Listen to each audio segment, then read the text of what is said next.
Comment le monde va s'effondrer? C'est une question que je me pose souvent.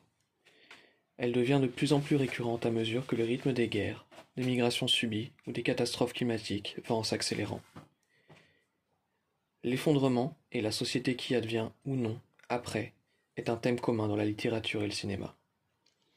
Ils diffèrent plus ou moins tous sur le qui, le que, le quoi, le dont, le où. Je vous propose aujourd'hui de nous plonger dans La peste écarlate de Jack London. Bienvenue dans la rue de la Révolution. Aujourd'hui nous toquons au numéro 2 pour parler post-apo, nature et écriture.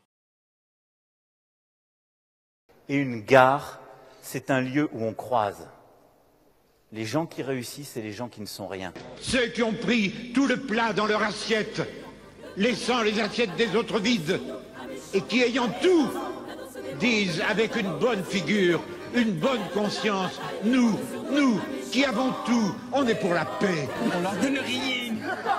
Quand c'est rien, pas des miettes. Il n'y a pas de dentifrice, ne rentrera pas dans le tube. Le livre, écrit en 1912, nous plonge directement dans un monde post-apocalyptique. Nous sommes sur la côte ouest des États-Unis d'Amérique en 2073. La région est redevenue sauvage. Malgré quelques traces du passé, comme des bâtiments ou une ligne de chemin de fer, la faune et la flore ont repris leur place d'avant l'expansion de l'humanité. C'est d'ailleurs l'évolution naturelle de certains écosystèmes dont l'être humain resterait à l'écart, et ça s'appelle la succession écologique. En fait, il existe un ordre naturel d'évolution de la végétation de nos écosystèmes français qui tend à faire évoluer toutes les terres sur lesquelles les humains n'ont aucune activité vers des forêts. Le territoire naturel sauvage de la France, quand l'humain ne fait rien, c'est 80% de forêt. Et donc, quand les humains abandonnent un lieu, alors ce lieu se transforme naturellement en forêt. On appelle ce phénomène la succession écologique. Dans cette nature sauvage, nous allons suivre un vieillard, James Howard Smith, ancien professeur de littérature anglaise, et ses 3 petits-enfants, Edwin, Bec de Lièvre et Hou-Hou. Smith, survivant de la peste écarlate, va leur raconter ce qui s'est passé à cette période, comment était le monde d'avant, et comment le monde d'aujourd'hui a commencé.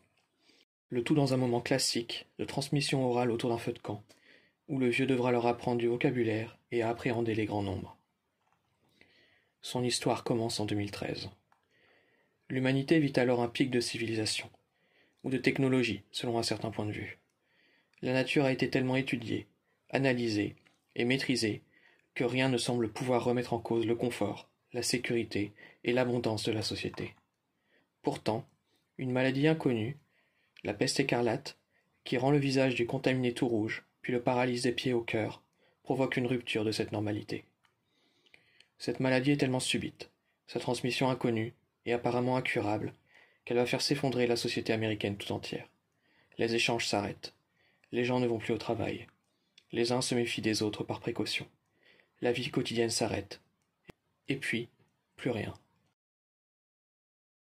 Et San Francisco s'embrase. Et l'homme devient un loup pour l'homme. Il y a en réalité 2 réactions présentées face à cet effondrement. Maintenir une forme d'humanité ou embrasser le chaos. Choose your character. Rester solidaire et rationnel. Entrer en guerre et prendre sa revanche avec le monde. Pour certains fans de la locution tronquée, l'homme est un loup pour l'homme serait un retour à la condition naturelle de l'homme. En l'absence de régulation du corps social, les coups de feu pleuvent, les meurtres et les vols explosent partout. Certes. Mais certaines personnes, toutes classes sociales confondues, s'organisent pour survivre. Il y a les nonchalants qui s'assoient sur les consignes et continuent leur quête comme si de rien n'était. À quoi bon? Leur niveau est suffisamment élevé pour que le sang vicié ne les inquiète pas. Il y a les déserteurs et les couards qui fuient les grandes agglomérations, transportant la maladie avec eux dans des régions jusque-là épargnées. Il y a les fouineurs qui veulent voir de leurs propres yeux cette monstruosité dont tout le monde parle. Il y a aussi les incivils qui ne se sont jamais embêtés des règles et de la bienséance. Seuls les altruistes et les soigneurs tentent d'endiguer le virus, au risque d'être contaminés. Ils se rassemblent en plus ou moins grande communauté qui, après le choc de l'effondrement, fuient la ville pour la campagne. Certains riches, les manias, fuient en premier dans des dirigeables, apportant avec eux leurs domestiques et la peste écarlate. Des groupes se mettent en marche, à pied ou à cheval, dans un exode ponctué de cas de peste écarlate. Loin des villes, après l'hécatombe, l'heure est à la construction de la vie d'après.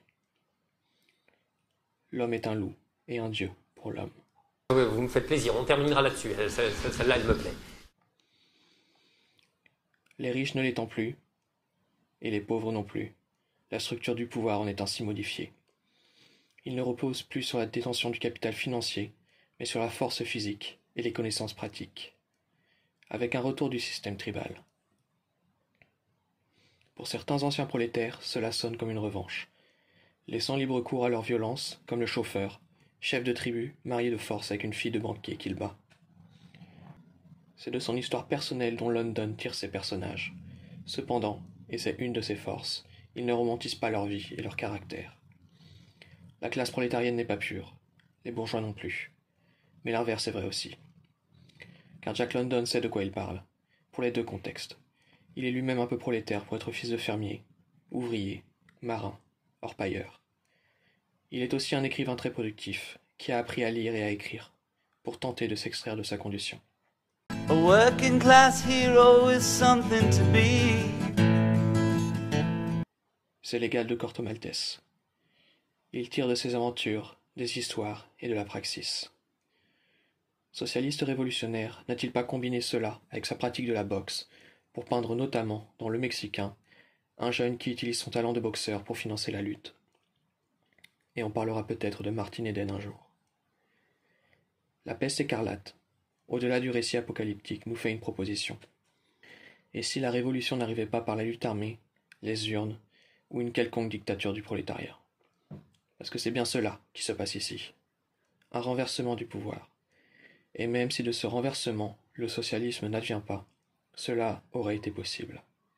Et ça compte dans l'œuvre de London qui combine hypothèse et expérience.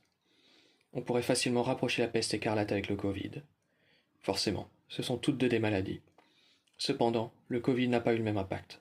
Je pense qu'un rapprochement plus fin peut être fait avec le dérèglement climatique. En effet, il y a de fortes chances qu'il déclenche des migrations forcées, qu'il tue indistinctement des classes sociales, quoique les riches trouveront bien un moyen de s'enfuir, mais ils se rendront vite compte de leur utilité sociale. The seasteaders also made one other large tactical error. The people who built the seasteads were mostly tech millionaires. What exactly is a tech millionaire? It's a lot like a regular millionaire, but with a hoodie and crippling social anxiety. Et qu'il va remettre en cause le niveau de confort de nos sociétés. Et notre société entière, à l'instar de celle de Smith, repose sur le confort. Retirer le confort, et c'est peut-être la porte ouverte à de nouveaux types de pouvoir. Reste à savoir comment on pourrait arriver à un meilleur système. D'une avant-garde ou des masses éclairées, je vous laisse répondre de qui pourrait amener à ce meilleur système. Ce livre de London nous proposant une hypothèse du comment. Dans la grotte de la colline du Télégraphe, qui est fort sèche et que vous connaissez bien, et vers laquelle vous me voyez souvent me diriger. Sur cette falaise, j'ai réuni beaucoup de livres, retrouvés par moi, et qui contiennent un résumé de la sagesse humaine.